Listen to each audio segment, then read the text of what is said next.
Hi there, my name is Matti Sulanto, and in this video I'm gonna talk about black and white photography and my black and white street photography settings, and I also have a really good trick for you to get motivated in your photography.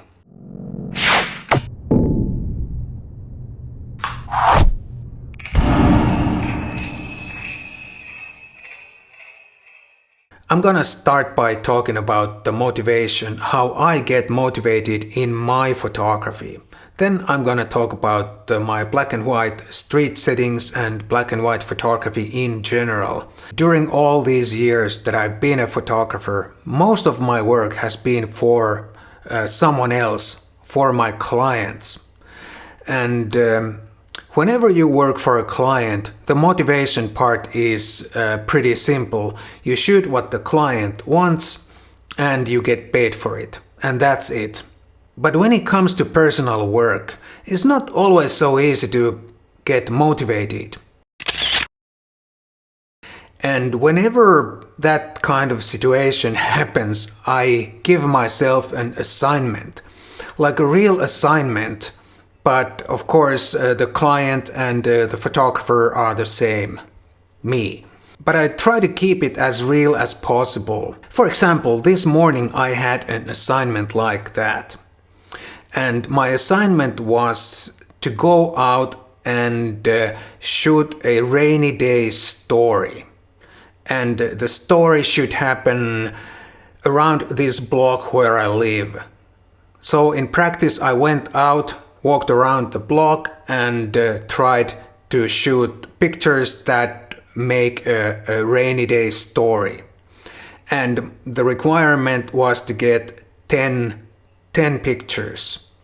Not necessarily 10 pictures in the story, but 10 pictures minimum to choose from, but not more than 15 pictures. Obviously I shot a lot more. 157 pictures to be exact. And from that 157 I selected first 39 pictures, and then from there I selected 13 final images. And one more thing about the assignment, I had 1 hour to execute it. And it's like that with any real assignment too.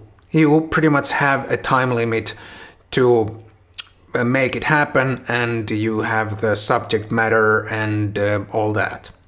And I'm really sorry I don't have any footage of me executing this assignment, because I haven't so far figured out a good way to do that. If I try to take photographs and film video at the same time, they both suffer. And when I'm trying to make photographs, I want to concentrate on that and I can't film at the same time. But I'm trying to figure out a way how to do it. Maybe put a GoPro on my hot shoe to get that POV type of video. I don't know.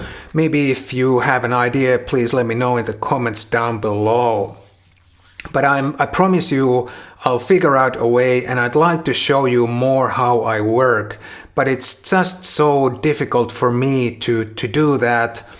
And my photography, because it's a documentary street type of photography, what I like to do, it's very, very difficult to film video at the same time. And I chose to do my assignment in black and white.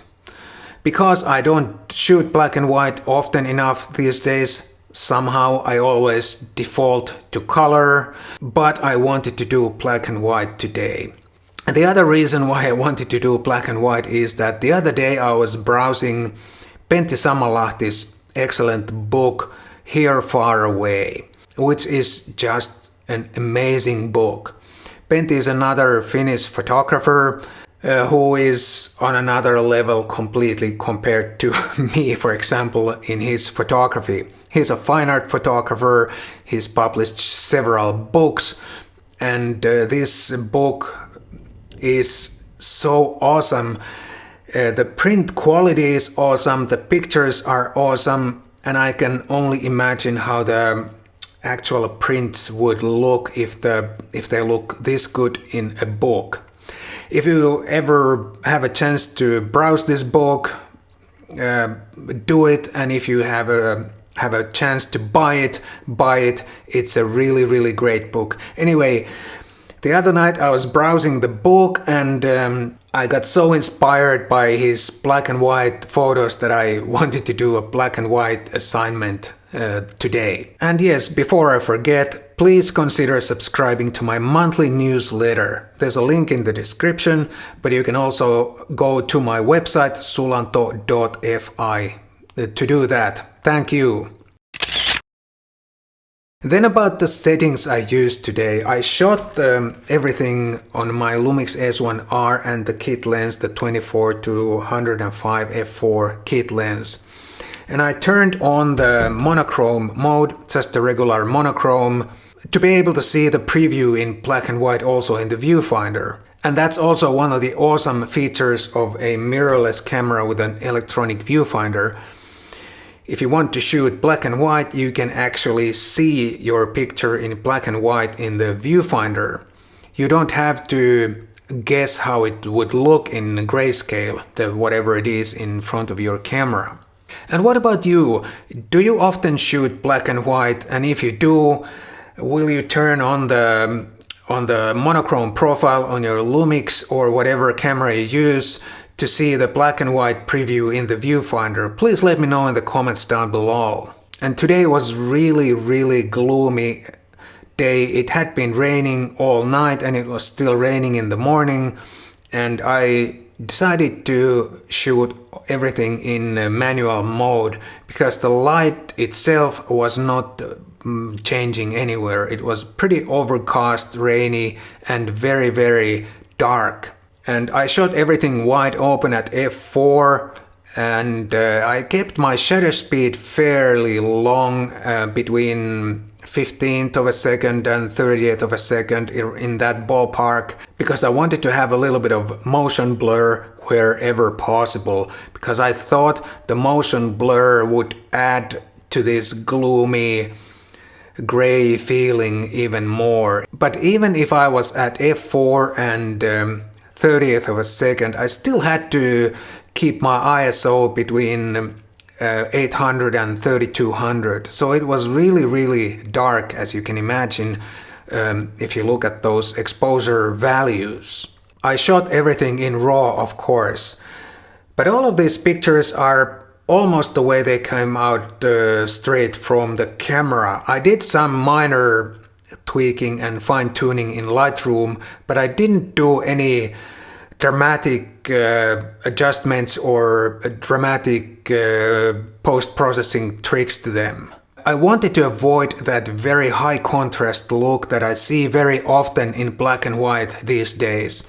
I wanted to keep the tonality kind of neutral, a little bit gray, and not too high contrast, but I still wanted to have a good tonality in the dark areas too. And let me show you all my selected pictures that I selected for this rainy day story. Let me show you them now all at once so you can get a better idea how the whole story would look.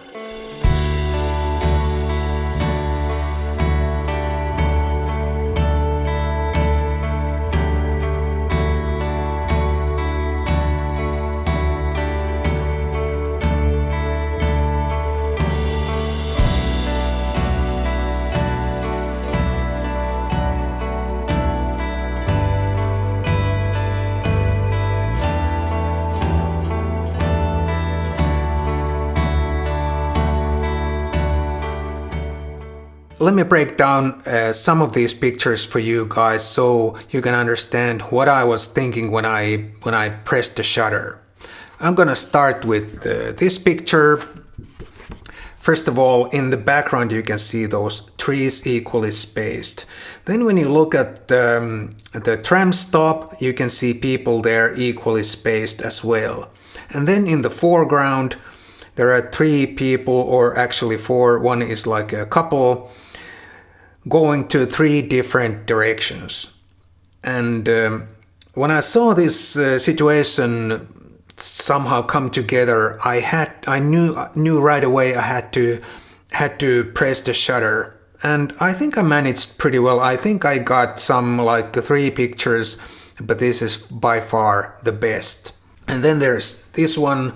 This is in a way similar to the previous one. There's also this row of people pretty equally spaced, and 2 of them have an umbrella which tells that it's a rainy day, and while the others don't have umbrellas, their body language tells me that it's a bad weather and they'd rather be inside. These are probably some office workers returning from a lunch break or something.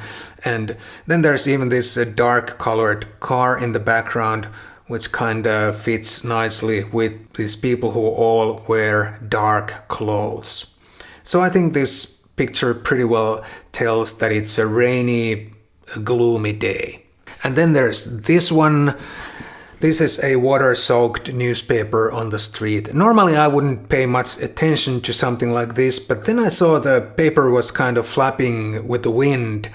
And when I shot it with relatively low shutter speed, I got a little bit of movement in the picture also, which makes this picture look interesting, and I think it makes the soaked paper look even more miserable than it actually is. And I think this picture adds nicely to my rainy day story. I'd like to kind of explain all these pictures, but it would take too much time, but I'll explain one more picture, and it's this one. I wanted to have these trams and tram stops in some of my pictures because there's several tram lines going past my house, and there are trams going all the time, all over the place. And these people are standing on a tram stop, and they are also pretty much like equally spaced in dark clothes and so on, pretty much like the 2 other pictures with people. But I think the girl on the right and her expression and the way she looks to her right makes the picture. I have another frame where she's looking at her phone. I think that's not nearly as good as this one. So I think the way she looks in that particular direction makes the shot. I even printed some of the shots and they look really, really nice. And I think everyone should print their pictures, because when you print them like this and you lay them on a table or on the floor and you look at them like that, they look so different from Lightroom or wherever on screen when you look at them, and you can somehow get a much better idea of the body of work that you just did. And I hope you can also get something out of this. You don't always have to travel far away to make some nice photos, and you don't always need to have any like a grand idea or something really epic. Something quite mundane can be worth photographing, and I think one of the like main missions for us photographers is to document our neighborhood and the area where we live, because everything is changing so fast these days. I think it's valuable work to document your close neighborhood and the area where you live. I think it's much more valuable than to travel to another side of the world to photograph a tourist attraction. So if you don't feel very motivated in your photography, or if you're going through a phase where it seems that you are losing your interest in photography, try this. Give yourself an assignment and execute it. Of course, if you are fundamentally losing your interest in photography, maybe it's time to give it up and try something else. But it happens to everyone that every once in a while we kind of lose the interest or lose the motivation, and something like this can help. So try it and let me know in the comments down below how it went. So that's it. I hope that was not an overdose of grayscale. I hope you enjoyed, and thank you so much for watching, and I'll see you in the next one.